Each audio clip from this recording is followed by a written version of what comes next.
Sa number 2, wala sang ash emission nga na-record kahapon ng PHIVOLCS sa bulkan Kanlaon.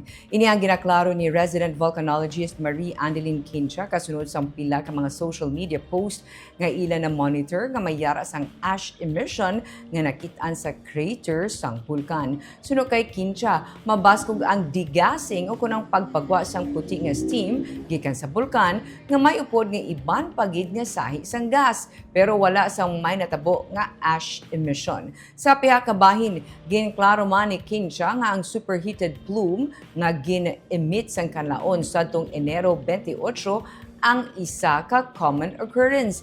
Ang superheated plume o kun gas nagapatimaan nga ang magma naga-intrude kag nagahulat sa idalom sang edifice.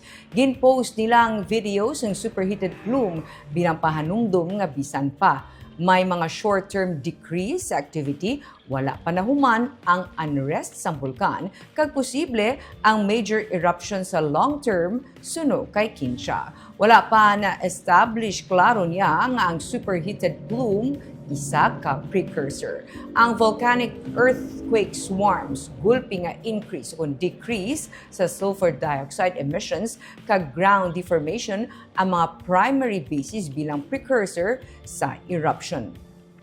Sa 24-hour bulletin sang bulkan Kanlaon, may 5 ka mga volcanic earthquakes ang na-record. 2020 naman katonelada sang sulfur dioxide flux ang na-record sang January 29. May mga nag-post about ash emission daw nga na-observe sa crater sang aton nga bulkan. Ini siya aton ginakuan ma'am no, nga wala kita may na-observe na ash emission kahapon although mabaskog ang degassing ng aton nga bulkan.